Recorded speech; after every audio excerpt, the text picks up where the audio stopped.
Hello everyone, जय माता दी सभी को। कैसे हैं आप लोग? माता रानी कृपा से स्वस्थ होंगे, यही उम्मीद है। माता रानी आप लोगों पे हमेशा कृपा दृष्टि बनाए रखे। आइए जानते हैं शारदीय नवरात्रि 2025 में कब पड़ रही है, कब प्रारंभ हो रहा है, इसका समापन कब हो रहा है, कलश स्थापना कैसे करनी है, शुभ मुहूर्त कितने बजे से है, शुभ मुहूर्त कितने दो हैं अब की बार, वैसे कितने बजे से है, अभिजीत मुहूर्त कितने बजे से है और शुभ मुहूर्त कितने बजे से है। मतलब जो नवरात्रों का जो सामान लाना है वो कब लेके आ सकते हैं, बाल कब धोने हैं हमें, और अष्टमी कब पड़ रही है, इसका पारण कब करना है, और अब की बार कितने दिन के नवरात्रा मनाए जाएंगे, इसी टॉपिक पर मेरा वीडियो है। बहुत लोगों को नहीं पता होता है कि हमें सामान किस दिन खरीदना चाहिए और कैसे खरीदना चाहिए। आइए जानते हैं। नवरात्रि के कुछ नियम होते हैं, वो भी फॉलो करने होते हैं, तो उसके बारे में आपको मैं बता देती हूँ।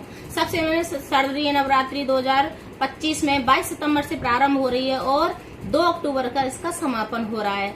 क्योंकि जो व्रत 9 दिन का व्रत रखेंगे तो पारण हमारा अब की बार 10 दिन का व्रत है। पहले तिथि अब की बार 2 पड़ रही है, तो जो तृतीया जो चंद्र घंटा जो माता है उनकी अब की बार 2 बार पूजा होगी। तो इस वजह से एक दिन बढ़ गया है, तो 10 दिन की पूजा मानी जाएगी। हमारा पारण का समय 2 अक्टूबर को होगा, उसी दिन कन्या पूजन भी होगा। तो हमें व्रत 2 अक्टूबर को ही समापन करना, उसी दिन हमें हवन वगैरह करने हैं। अब आता है अष्टमी तिथि कब पड़ रही है। तो अष्टमी तिथि हमें 30 तारीख को करनी है और इसका पारण का समय 1 तारीख को करना है।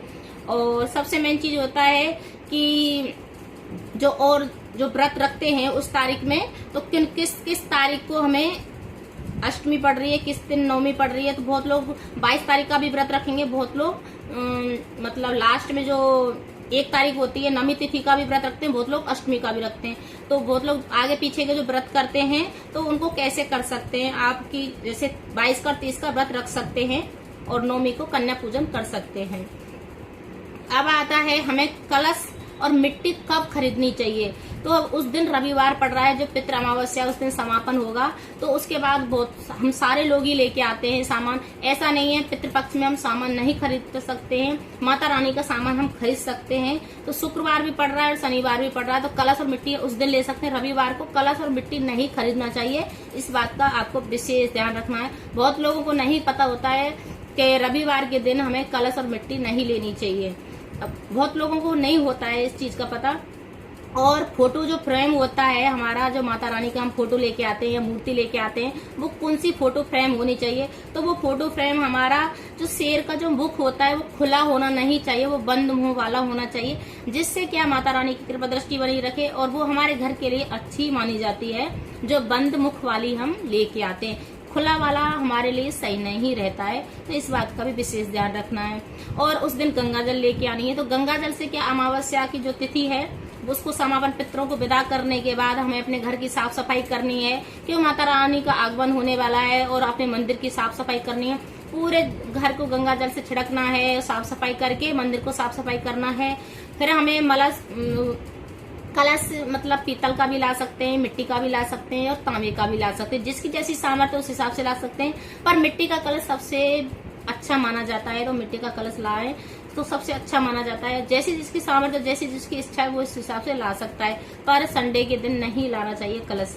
और सबसे मेन चीज हो जाए, नवरात्रि के लिए बहुत लोगों को पूछते हैं कि हमें क्या नियम फॉलो करने होते हैं। तो बहुत लोग शैम्पू, क्रीम वगैरह, तेल वगैरह लगाते हैं, बहुत लोग नहीं लगाते हैं। जिसके जहाँ जैसी रिवाज है उस हिसाब से कर सकते हैं, क्योंकि बहुत लोग तो बिल्कुल भी नंगे पैर रहते हैं, बालों में कंघी तक नहीं करते हैं।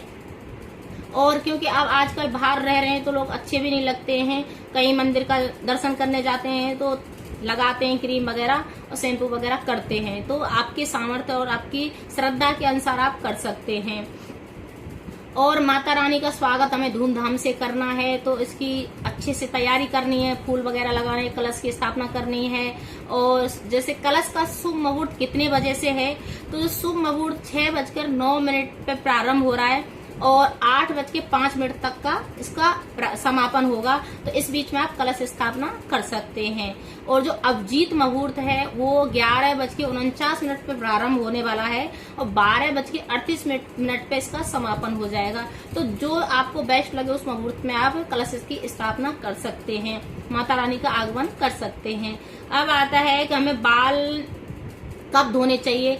तो हमें संडे को बाल, जैसे उस दिन क्या अमावस्या पड़ रही है तो हम बाल अमावस्या को नहीं धोते हैं, तो शनिवार को भी सही नहीं रहता है बाल धोना, तो शुक्रवार को धुल लें। शुक्रवार को धुलने के बाद आप ऊपर से पानी डाल लें तो भी चल जाता है। अगर नहीं तो व्रत में जैसे थोड़ा सा नियम होता है कि व्रत के दिन पहले ही नाखून वगैरह काट लेते हैं और बाल वगैरह धो लेते हैं, तब व्रत किया जाता है।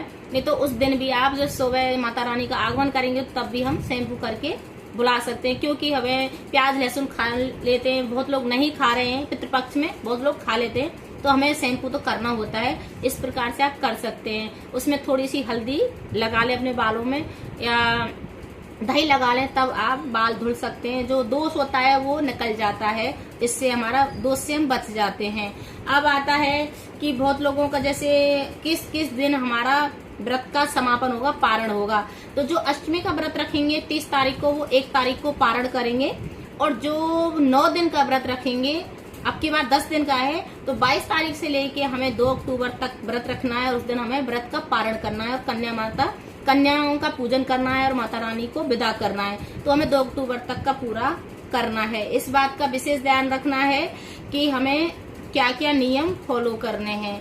और जैसे 2 अक्टूबर को गुरुवार पड़ रहा है, तो बहुत अच्छा है, विष्णु भगवान और माता लक्ष्मी का दिन है, तो उस दिन भी आप कर सकते हैं। अगर मेरी वीडियो अच्छी लगे तो लाइक करें, शेयर करें, सब्सक्राइब करें, हर हर महादेव कमेंट में लिखें, जय माता दी भी लिखें। जय माता दी सभी को।